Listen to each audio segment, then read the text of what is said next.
who am I now?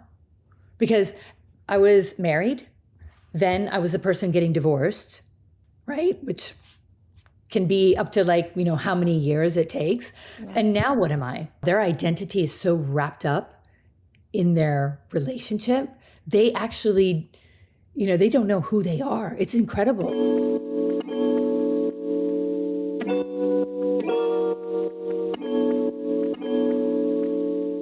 Hi, and welcome back to another episode of the Morning Waltz podcast.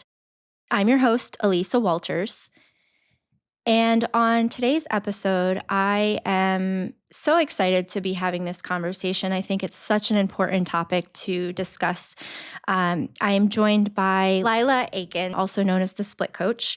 And Laila supports and speaks on supporting women around navigating major relationship transitions, divorce, separation. And thank you so much for joining me today. I'm really excited to have this conversation, and I think it's just such an important topic, and the work that you're doing to support women is just incredible.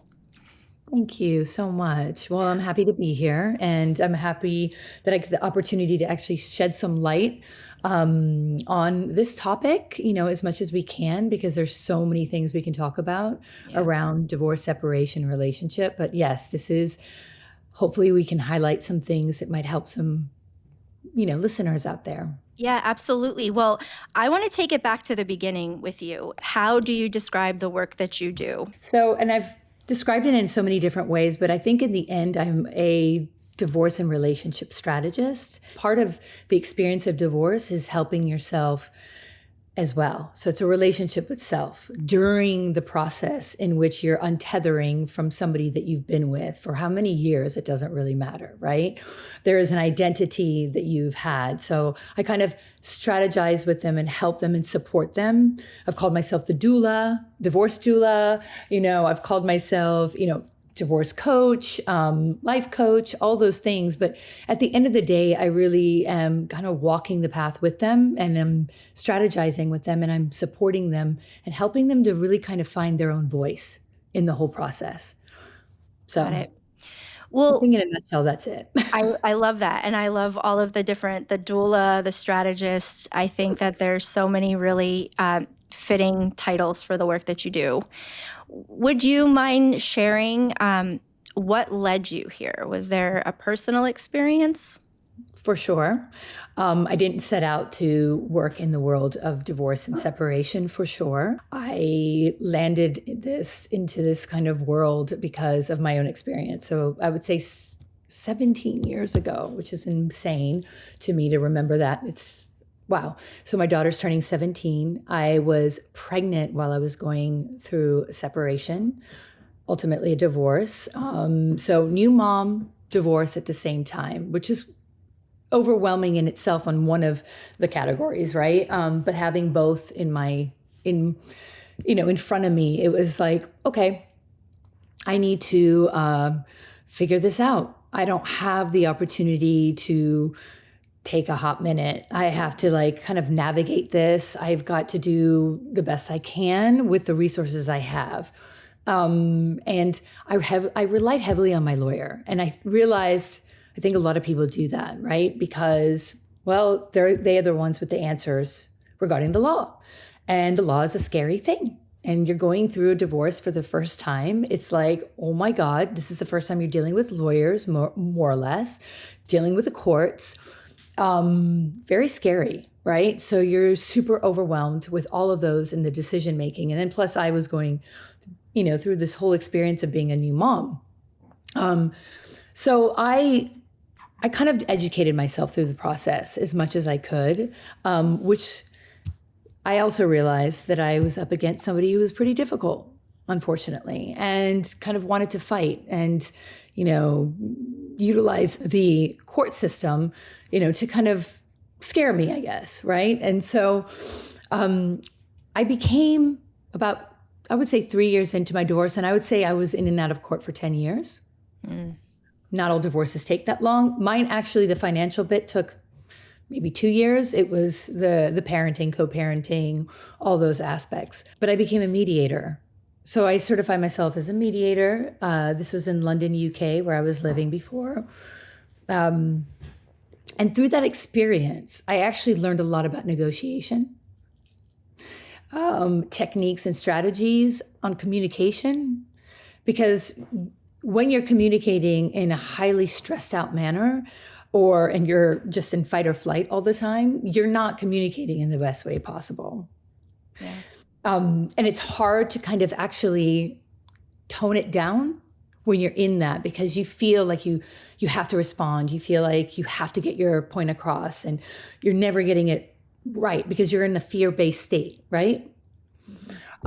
So I've gone through this journey of really learning alternative ways of how to communicate, how to negotiate, how to strategize throughout this process. And I really help people through it and I help them get into a calmer state.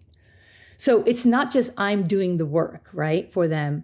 I am helping them and supporting them through that, like reaching that calmer state. So where they are making decisions from a more of a love-based, calmer-based state of mind. Right.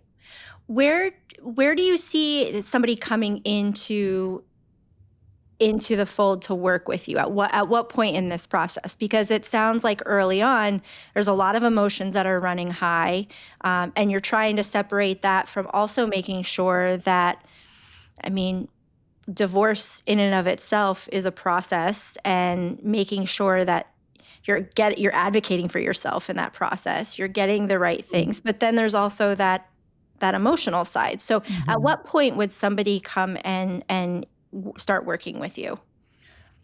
I've had people coming, when they're the should I stay, should I go state, and they're afraid because what is life going to look like, with half the time that I just get to see my kids, the financial situation, like there's a lot of fear and scare, but they're not happy. They're unhappy. And we navigate that and we walk through that. So what does that look like, right? Sometimes actually they realize it's almost better to just stay in the relationship and work on it, so it's not that everyone that I work with on that stage actually go through the divorce itself. There's a lot of work that I do that's kind of self-coaching. So it's like your relationship with yourself is so important throughout the whole process, by the way. And getting to that confidence level, right? So should I stay, should I go? The initial, obviously it's ideal that I'm working with them from the beginning, because that can help mitigate a lot of those stressors of fears, potentially bad decisions, because you've got a partner by your side that is not emotionally invested, but is somebody who can really like stay there with you and strategize and help support you to make the best decisions possible, right? Educate you as well. There's a lot of education going around. Like obviously I can't give legal advice. However, there's a lot of the world in which I know of, like, there's certain things that I know that can happen in court, outside of court. How do you speak to your lawyers? That's another relationship that you're navigating that you've never navigated before. A world that's unknown, right? In so many ways, because it's scary. I've had so many people come to me like, I'm scared of my lawyer. Oh, wow. Right. Yeah, it's interesting. But I've also had people in the thick of it and just cannot breathe and they don't know what to do. So they reach out to me and are like, just help me get through this stage. And I've had lots of post-divorce people who are still navigating the co-parenting aspects of things and the relationship with self, right? It's like, who am I now? Because I was married, then I was a person getting divorced, right? Which can be up to like, how many years it takes. Yeah. And now what am I? Right? Yeah. It's like, who am I? My identity. I've had, there's a huge surge in the category of divorce of, like, they call it the silver divorce, where people with kids who are going off to college really decide that, oh, we're not really happy with each other. And they end up getting divorced. But they've been together for like 20 to 30 years, right? And that's a big chunk of someone's life. Yeah.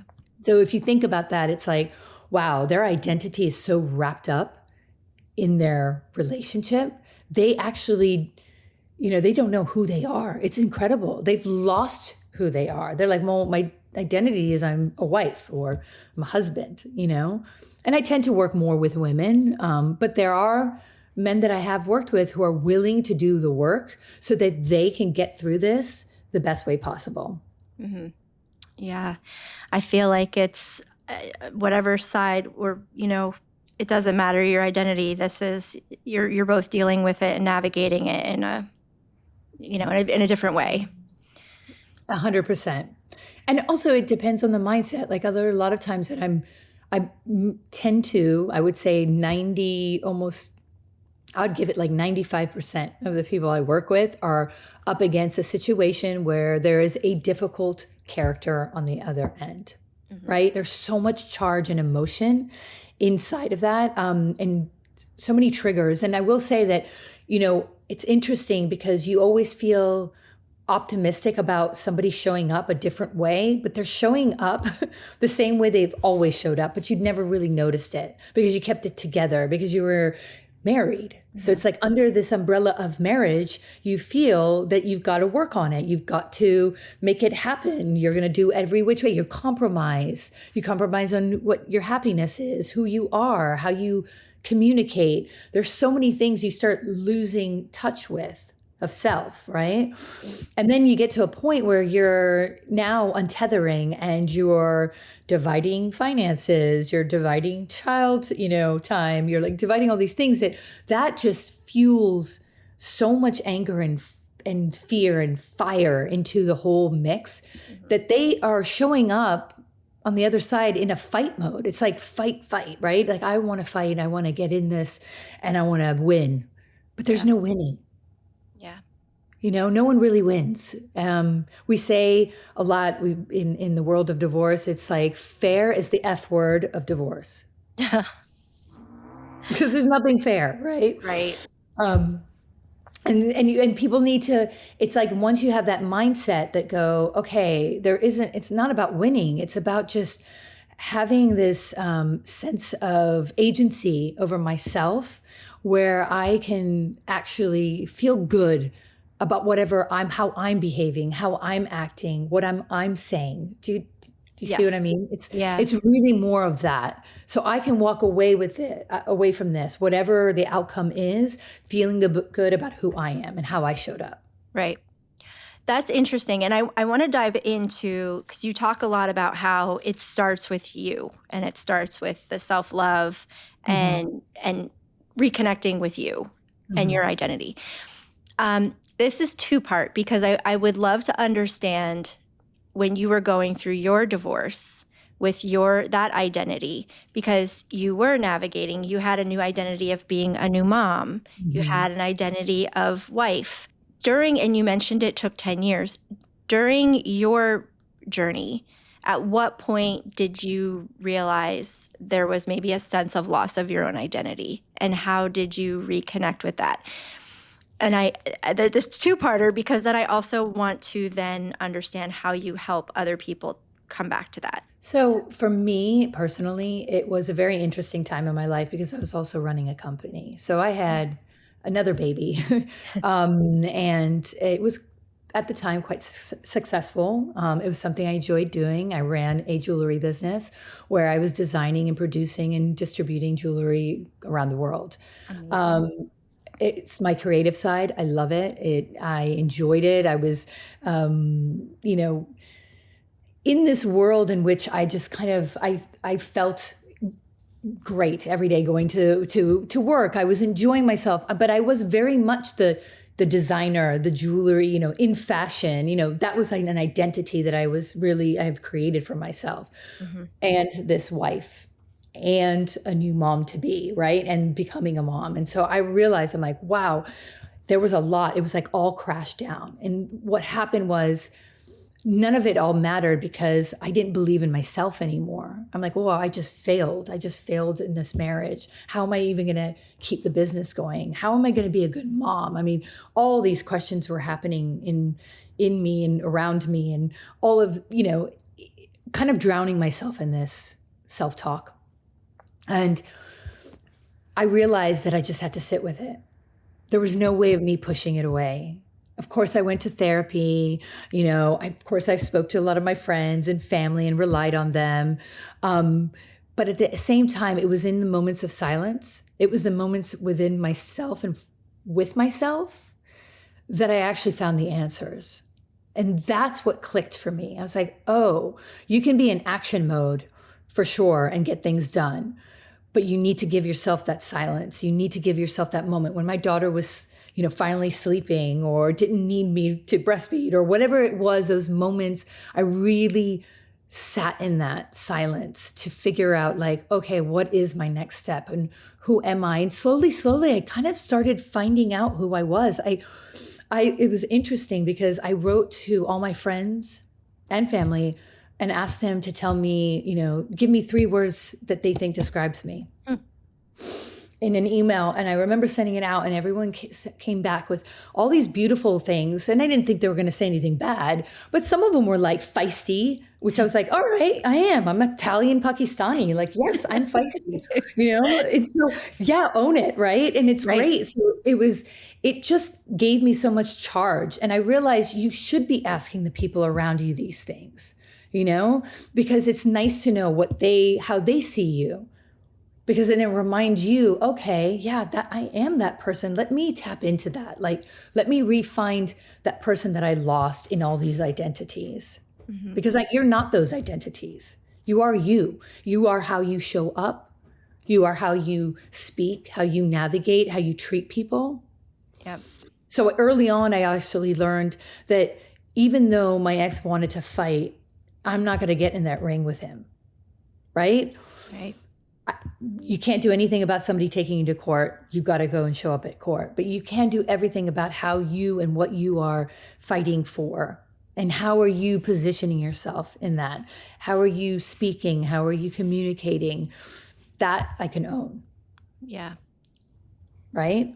Also letting go of anger.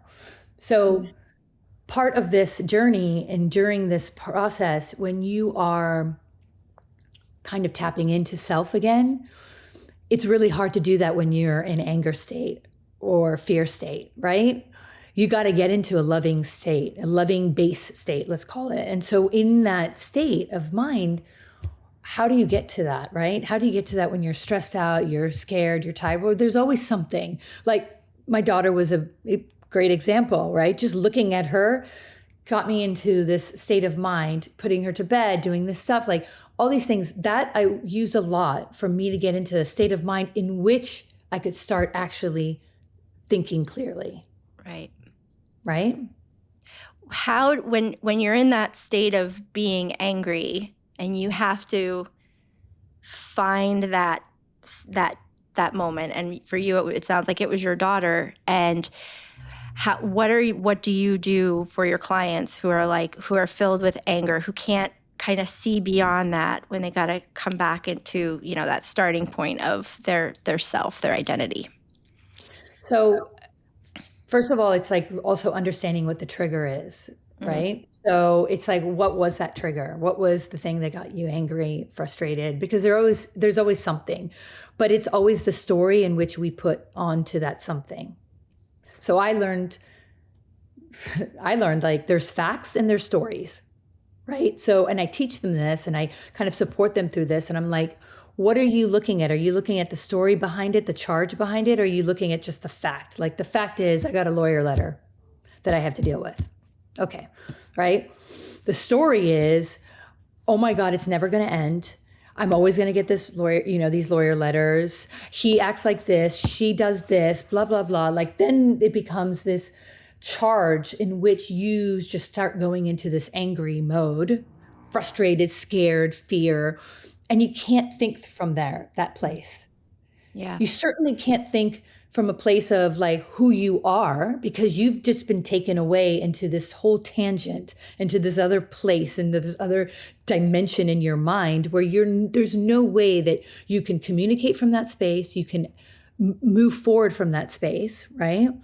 So you have to get back into this kind of space. And what does that do is you stop and observe. That already helps you, right? Stop, observe. Like, I'm so angry right now, but what am I angry about? Like, ask yourself these questions. I tell them all the time. It's like, even if you stop to ask and don't have the answer, just you stopping to ask that is going to lessen the charge that you have within yourself. Yeah. It's going to subdue it. And identifying that emotion or that trigger is just enough to kind of bring that to the surface, brings that awareness. 100%. Just identifying it. You don't have to have all the answers, but it's like, oh yeah. And this is maybe the story, but what are the facts in that story? Right? Because often I get clients who are like, he's going to do this, she's going to do that. I know this is what they always do. I'm going to have to fight this. You haven't even gotten to that yet. So you're taking one fact. That's where it becomes so fearful to go through the process, because you're already making up the story of what's going to happen when it didn't happen. Right. And you're moving away from the actual factual thing that you're going to have to deal with. Right.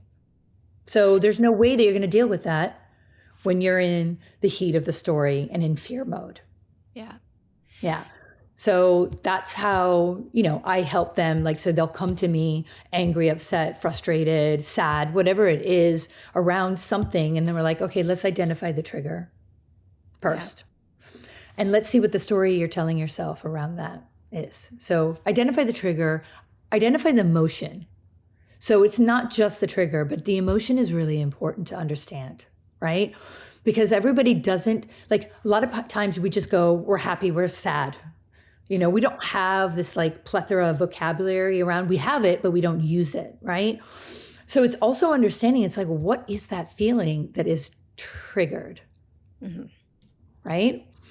So whatever it is that triggered you, the feeling state of what it created for you. And from that feeling state, what's the story that you were telling yourself, right? And then from that story, what did that trigger? So sometimes, a lot of times I find that people come and they are in sadness first, right?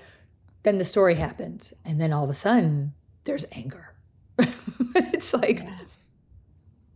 but anger just is a form of sadness. Right.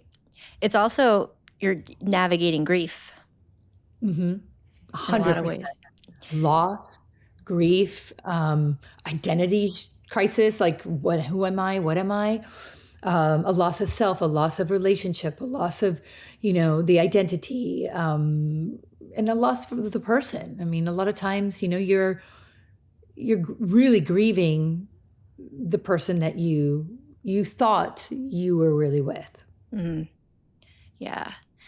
I imagine that, especially when you're navigating a divorce that's taking years, that there might be a moment at which somebody is ready to just give up or give in, and whatever that might be like. Well, it's just easier to stay, or it's easier to just let them have that, or not fight on that. Is that something that you see with clients that you work with, where you might be from the outside looking in, seeing somebody you have to see this through. It's for the the betterment of your identity and yourself, and how do you help them tap into kind of staying the course and not giving up and not letting fear dictate that decision? Well, there's for sure a burnout. I'm going to be honest with you. Burnout. And there's such an overwhelm, especially when you have kids. And a lot of energy is going towards that, and worry, because you're constantly wondering, oh my God, how are they going to make it through all of this, right? So a couple of things that I help them with in identifying is actually the fact that this is one of the most important transitions you're going to go through, right, in life and decision-making process. So this is your life you're dealing with. You got one chance at this, right? You got one chance. And you don't want to go down the line, 10 years from now and go, I wish I did this. I wish I did that, right? And I'm not saying and encouraging you to fight. That's not ever what I'm saying. But make smarter decisions from a place in which you are clear-minded. Is this what you really want? You have the right. Like I say, the divorce is a marathon, not a sprint, right? And it's as fast as the slowest person. You got to take your time. You got to take your time. and take a deep breath and don't rush through anything, and stick with the things that, just have a lot of discernment and what's important to you. If you're telling me that my kids' education, it's so important for me that they have X, Y, and Z, but my ex is really fighting me on this. Okay, let's think about ways in which we can slice and dice this and communicate this in a way that is healthier, that you create a more back and forth that's a possibility, right? A lot of times people are afraid because they don't have agency and the decision-making process for their children, which is really tough. And that's where the give up happens a lot, right? And there is always a way in which you can get to a place where you can communicate better and more productive to your ex rather than from anger and frustration, so that maybe something can happen. And I'm not guaranteeing that people come to the table and say, oh yeah, sure, let's, but it happens a lot. There's a shift. When you talk to somebody that you are divorcing or separating from, and you change your tone and you change the way that you communicate, it just changes the dynamic. You know how they always say, if you want your partner to show up in a certain way, then you should be showing up that way. Yeah. So that it kind of, you lead by example and you create that atmosphere. Yeah. So a lot of relationship, coaches or therapists will always say that. It's like, well, you can't expect the other person to come to your plate and do those things if you're not also showing up and doing that. Right. So how can you expect the other person to come your way or to listen to you or to understand you if you're not communicating to them in a way that's conducive to that, right? Sure. And I love that. I think just in general, emotional regulation is so important. But I have to ask, because sometimes it's easier in theory than in execution. Mm-hmm. What are some regulation tools that you might offer, and somebody who might be coming to the table prepared to have this, very calm, emotion-free conversation, but then gets triggered in the moment? So one of the things that I always say is, when you feel yourself in a heated situation, sometimes it's really good to get your, and I don't know if the viewers are actually going to see all of this, but like, you snap your fingers and say back in the room. So I'm like, back in the room. And by snapping the fingers, I hear it. And my whole body realizes, it's like, wait a minute, get back into the present, get back into this, not where your head is going, not all the frustration and anger, but like back in the room. And I honestly, that really just like, it almost makes me, and I almost like redirect, or my clients are like, this is so amazing, because sometimes I don't even think about that anymore. I redirect and start thinking about something else. Mm-hmm. So you let that, whatever thought, whatever action that you were about to take, or whatever is happening and whatever is charging you into this state of fear, anger, frustration, all those things, the amygdala brain is going like this.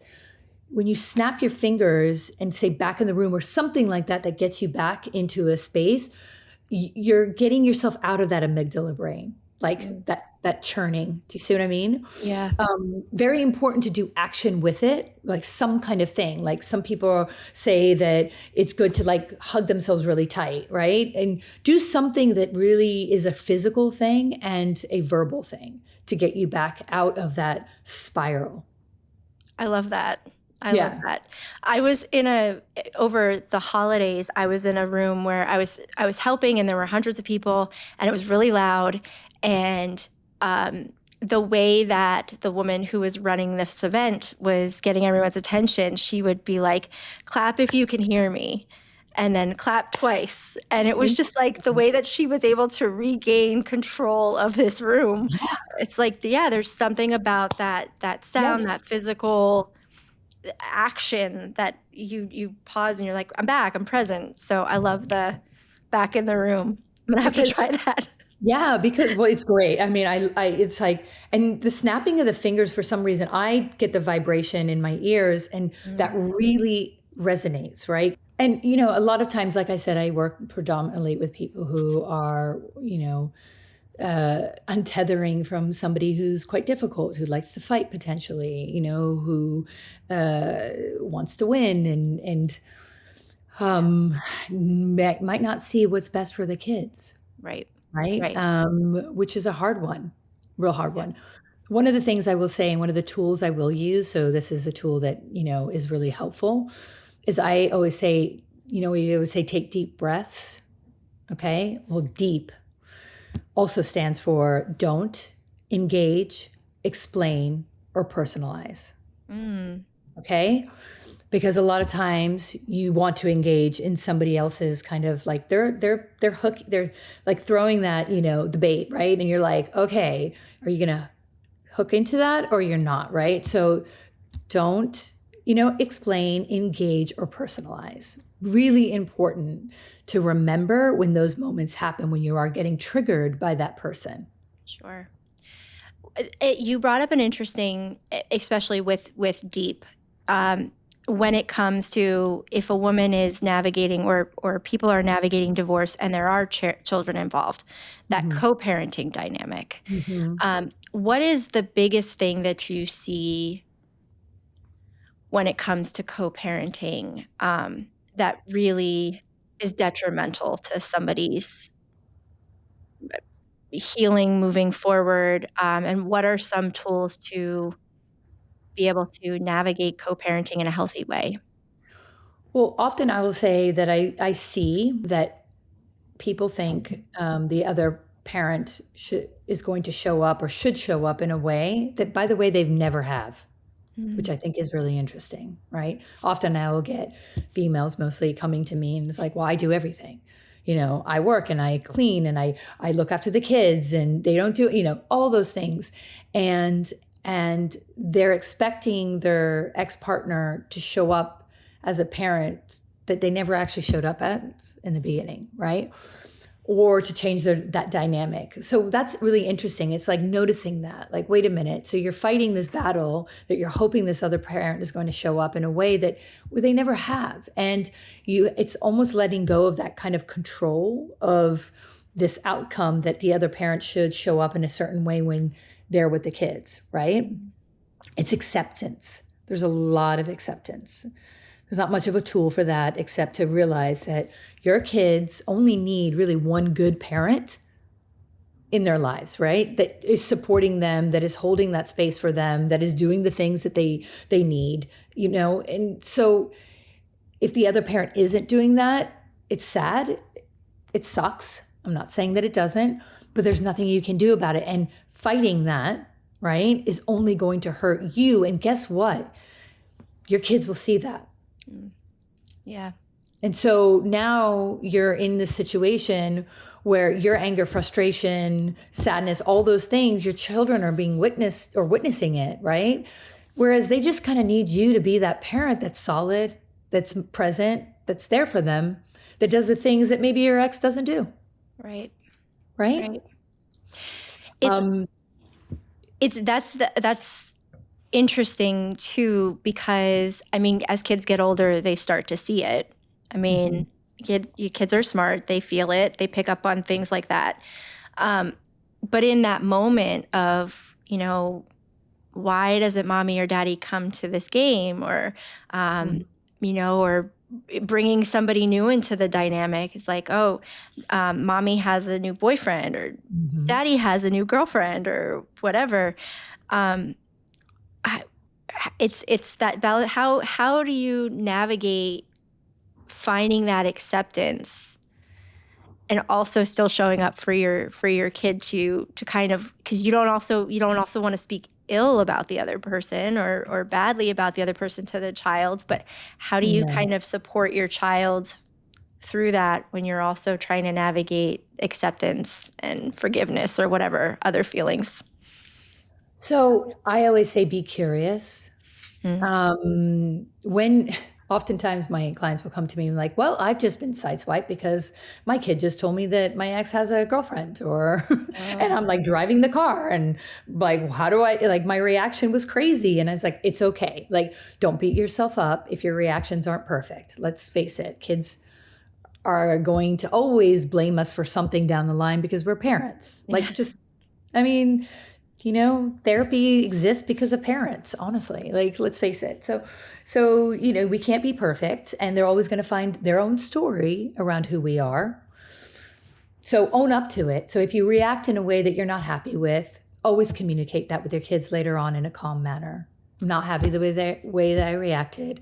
I was kind of taken back, and just understand that sometimes grownups have these emotions that they can't contain, and it's not right for me to do that. And, just address it, right? No matter what age they are, address it. Don't throw it under like it's a normal thing, right? The other side of it is that if they ask it for you and you're kind of like, okay, be curious about it. Ask, like if they're sideswiping you and it hasn't happened yet, when that time comes and you find out through your kids that your ex has a partner, then, hey, all right, well, are you enjoying that? How do you feel about that? Like, let's ask questions about it. And they might not answer. I don't know. Fine. They might do that because a lot of kids do that. Okay, great. But open up the door for them to expand further if they want to speak about their emotions. Be that container for them. As hard as it is for you, it's like love your kids more than you hate your ex. Yeah. And it's always that perspective that you have to realize that how you show up for them is going to help them navigate all these crazy circumstances that it's the first for them, right? Until it's not, until they're used to it, until they figure it out. It's not an easy, like, I'm not saying that that's an easy thing to do, but it will help your children. If, you engage in a space, you allow them to have a space to speak about it and their feelings, if they have any, if they want to, no pressure. Right. But if they're telling you something, it's because they want to get it out. They want to see your reaction. They want to see it. Is it okay? Because remember, they're going through their own emotions around it. Yeah. Yeah. So allowing them to speak about that. When you are dating somebody and, you haven't told your kids yet, but you want to. Again, I think that your children are always looking to you for cues. Like, how are you feeling about this? Like, are you nervous? Are you scared? Are you upset? Should I be? Because, from the ages from 1 to 8, by the way, like, we're learning not through language, not through words. We're learning through cues, through body language. Mm-hmm. Okay. That's how we're learning to react, to understand, to all of that from all the people around us. Right. So if that's the case, it's like, we're always taking cues from your parents are like, well, if you're okay and you're, the way that you laid it out, the way that you communicated is this way, then okay, I have nothing to worry about. Yeah. I think that's also where kids learn how to emotionally regulate and, Exactly.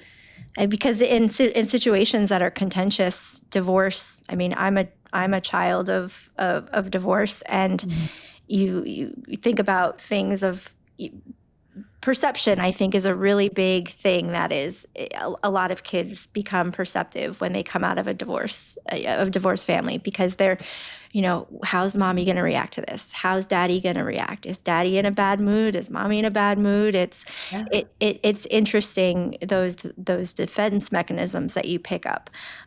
So I love that, and being curious and being mindful of how you respond to your child, because not only are you giving them permission in that moment, but you're also helping them navigate emotional regulation later on in their life. Yeah, and you're giving yourself a hot minute. Like, you are. So remember, asking a question takes you out of the anger, because you're like, oh, this is a fact that my kid is telling me. Mm-hmm. And so let's see what's going on and why he's telling me, right? Or she's telling me, like, let's figure out what it is. And if they want to talk, or, how do they feel about it? And sometimes kids don't even have a feeling around it. They're just saying it. Yeah, true. There's no meaning to it, but they want to see your reaction to it. Yeah. It's almost that's the proverbial snap your fingers back in the room moment, mm-hmm. of asking the question. I love that. Yeah. So I want to know, I mean, we've talked about communication. We've talked about coming back to your identity. What about the what's next? What happens after you've kind of come out of it, you've reclaimed that identity, you've worked on it, you're building that trust with yourself again. What happens? What do you see with your clients as kind of that aha moment? What's next? Oh God, this is the most beautiful place to be. Like, and as a a strategist, coach, whatever you want to call me, doula. Honestly, it's like the doula who gives the birth and sees the kid and is like, aha, there is it. And this is the birth of self, of like, again. And when I see this in my clients, I'm like, I'm not kidding you. And I don't want to sound like weird, but like, it's like the happiest thing for me to see, because I know it's in them. So it's interesting. So you can imagine everybody I've spoken to, especially the first consult, let's say the first time initial conversation I have with them, pretty much almost everyone cries. Right? They're in an emotional state, no matter where they are in the process, by the way. They are in their story, in deep in their story, heavy in it, right? Have created even more stories out of that, right?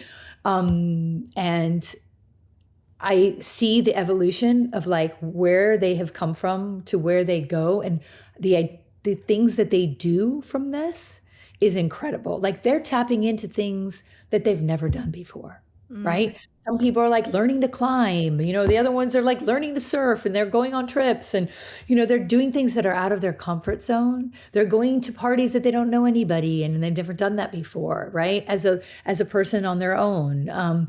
They're showing up for their kids in a very different manner. They're more present with them. They are allowing that time to happen.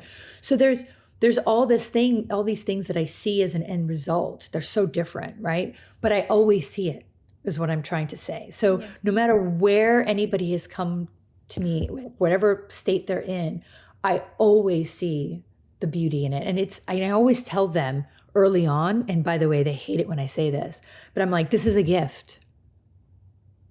They're like, how is this a gift? What I'm going through is not a gift. I'm like, it's a gift. You will see. I trust me, you will see. And then that's it. We don't talk about that anymore. But then later on, they're like, oh, I see what you mean. Yeah.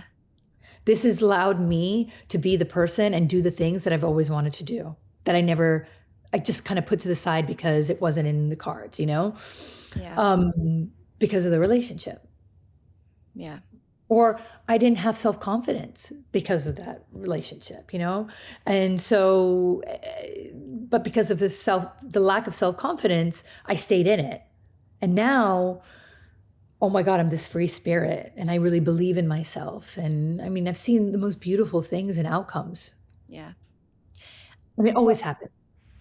I love that. I love that. I think I'm curious how you see it unfold for somebody who's maybe ready to go into the next stage of maybe dating or getting into another relationship, because I mean, obviously, again, I shared with you, I'm single as the day is long, but I've also, there have been a lot of situations in my past and separations that have been like, I worked really hard to build this self-identity and this peace within myself. And I don't want somebody to come in that, Right.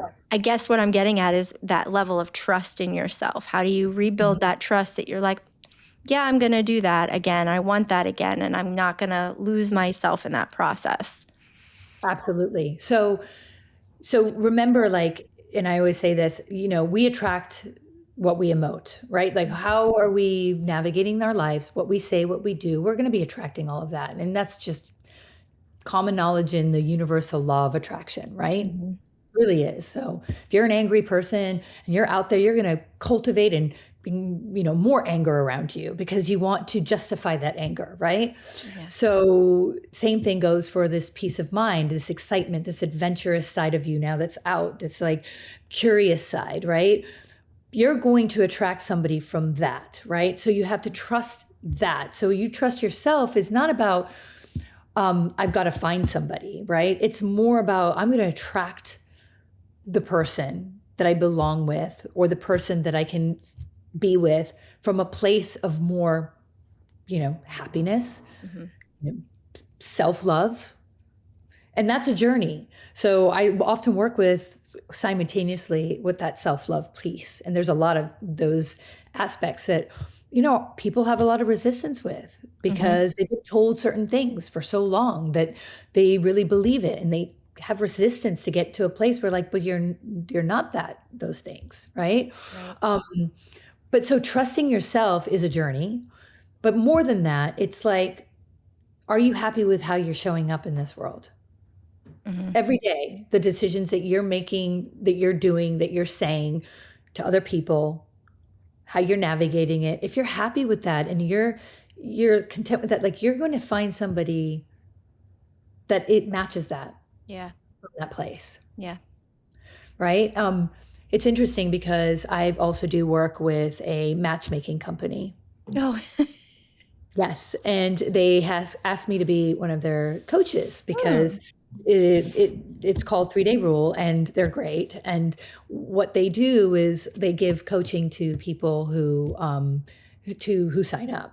And why they do that is exactly that. It's like, are you ready? Like I know you want to date. I know you want to find that person, but are you really ready mentally? Are you there? Or do you like have this, what is your self-talk? What are you saying to yourself? Because all of that matters when you're going into these dates and these relationships, right? So it is very interesting. And, they have asked me to be one of their coaches because they recognize that a lot of people are coming out of either a marriage or a long-time partnership or whatever it is, or a toxic relationship. Yeah. They're finding it really hard to get back in that, like self-confidence to get out there, right? Yeah. I have a couple of friends, as I mentioned, that are on the other side of their divorce. And I hear a lot like, I will never get married again, or I will never do that. So that putting that final, I'm never going to do this again. And it's balancing that of having, wants and needs and desires, but also staying true to the person that you've worked really hard to become post-separation, post-divorce. So yeah, it's interesting. And you will know that, it's so interesting because you have so much more awareness. Don't be afraid that you're going to get back into that same trap, right? Now you're aware. Now you know yourself. Now you've done the work. It's like there's no way that you're going to go back to the way that you were. Right. It won't. And you're not going to attract that kind of a scenario again when you got so much self-awareness. Yeah. And trusting that. And I always say, what you say, vibrates everything. So it's like, be careful what you're saying. Why do you need to even label like, I don't want to get married again? Like it could be a partnership. It could be whatever. It doesn't have to look like it, but it doesn't have to be said. It's just like, I'm never going to lose myself in a relationship again. I love that. That's a better way of framing it, right? That doesn't say that it's about marriage or partnership or whatever. It's just like, I'm never going to lose myself in a relationship again. Yeah. No, I love that.